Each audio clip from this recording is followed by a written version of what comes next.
Good morning, friends! It's great to see you today. I hope you had a wonderful week and a recharging and relaxing weekend so far. I'm really excited to talk to you all about our week and our second week of the farming unit. Last weekend, I went to the Dollar Tree to stock up on a few supplies for the weeks to come. There are some great pieces that I'm really happy to share with you today. First off are these really perfect animal figurines. Great, safe size, much less expensive than like the $20 sets that I was looking at on Amazon. And then I don't have like 20 of them, or they're not like this big, like the super tiny ones that are like cheaper, but a choking hazard. And they're solid visual aids for activities and safe enough to be left out in her play bucket, which I think is great, so she can decide if she wants to do a bastion of play with them or shove them in her purse and walk around with them. That's like her new favorite thing to do, is to carry her purse around and fill it with snacks and toys and her water bottle and everything. We got some poster paint, extra washable and kids safe. This will help supplement the acrylic paint that I typically prefer to use when crafting. Still very useful for painting on white paper, but not so much for other mediums. I also did an Amazon order for some acrylic paint. I was surprised that if you look at the $2 2-ounce bottles of paint, you can find like clearance ones that are like 50 cents. And they're just kind of like weird colors. And they're not ugly by any means, but they're just like a third of the price of all the other ones. I wish Amazon had like a clearance section. Now, I'm not talking like these are on sale. No, I mean like the weird stuff that like if you went to Walmart, it would be on that clearance wall where it's like nobody really wanted to buy this. But if you're like that weirdo, you want this for 50 cents, here you go. I would totally vote for that. Can we vote for that? I would vote for that. These cute washcloths that have faces are going to be perfect for our puppet show. They have a wide variety of animals at the Dollar Tree, and they're big enough for my man hands, which is saying something, because all the other little puppets that I've gotten before, like, I could barely stick my hand in there. Like, it's ridiculous. And then the bright side of these is because they're supposed to be washcloths, that we can take them into the bath and do it as a part of the farm unit in the bathroom. Because we also have this really cool bath book that I got on Amazon that we've had forever that just kind of like teaches you how to wash your body, but uses like pigs and cows and ducks as the examples. So it's a really great opportunity to bring in more repetition. We found this cool wooden horse, and I changed our plans for this week to add in the horse.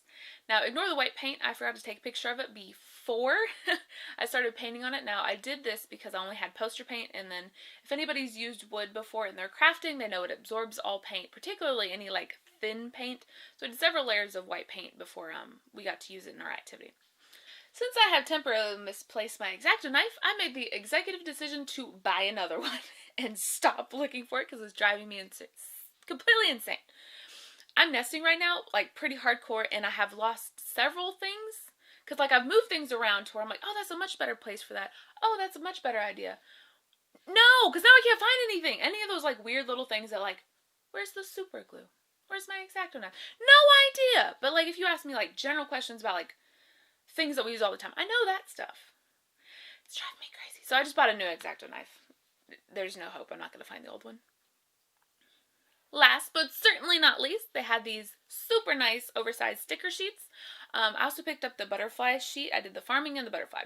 I'm a sucker for cute stickers. I used to collect them when I was a kid, but I would never use them. I would just like hoard them like a crazy person and never use them. Now I try to use them all the time. Personal policy to use pretty stickers in everyday life because it's just a great thing. It makes you smile. Why would you not do it? So these were fantastic, and I actually used them as an additive to our farm poster.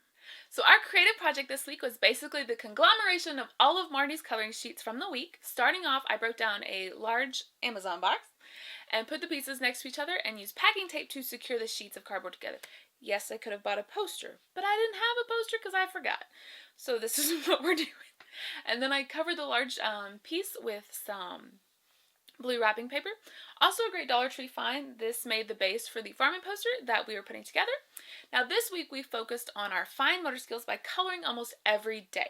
It's really been interesting to see how her scribbles have evolved, like as the weeks go on, and then her focus for how long she's willing to color before she's like really over it. Then I took all of her sheets that were farm related and put them on top of the poster. At this point I added sounds and names to the coloring pages. Now, I didn't do this directly onto those papers because I have this really great habit of misspelling commonly spelled words when it's like an important situation. She really has enjoyed looking at the hanging barn that she made last week. All of her art has been a fun addition to our living room. Now, so last Christmas, we used sticky tack to adhere a bunch of fun things to our walls for like the holiday season, and it didn't come off that great. So this was a good opportunity to cover up all that blue bubblegum looking gunk that's on my wall. If anyone has any advice for removing sticky tack from a wall without like completely chipping the paint off, I would love to know if you now. So instead of using sticky tack to adhere the poster to the wall, I used a command hook and then some string along with some painter's tape. Now the painter's tape I put on the corners to where when it was against the wall, it just kind of held it on a little bit tighter. It wasn't like loosey-goosey flopping everywhere. So the second part of our crafting this week was painting the wooden horse that we got at the Dollar Tree. It was a great chance to do painting on a non-flat surface. Trying to maneuver a model and a paintbrush at the same time is a great exercise. It's also much spicier than any of the other painting that we've ever done before. She did so good. I was really impressed. I ended up doing it on my countertop because we actually played in the pool the other day. It was really fantastic. The little inflatable pool that I didn't really put paint on. It's outside drying. It wasn't that bad. Poster paint comes off 10 times easier than acrylic paint. Even though acrylic paint will come off with like some serious elbow grease, poster paint is like nothing. Not a big deal at all. So last week for our exercise portion, we did a movement cube. One of the sides was a horse galloping.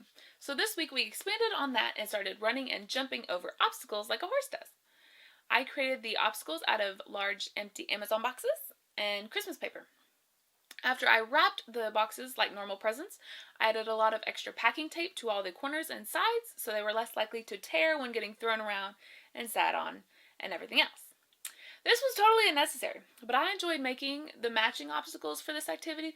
Another great example of crafty me time, self-care time. So I would set up a little course and have her wooden horse go through the course and then encourage her to go through it as well. This activity wasn't a success the first time we tried it, but after a few attempts over the week, she really started to enjoy it. The course definitely stretched the limits of her balance and coordination. Another bright note to mention is that the boxes are fantastic for making large towers with. Towards the end of the week, I actually made up a couple more boxes for her to play with because she was really enjoying creating different structures with them. For the learning activity this week, we worked on grouping like things together in the concept of inside and outside. Starting off, I made some extra animals out of stickers and rocks with a thin layer of Mod Podge on top.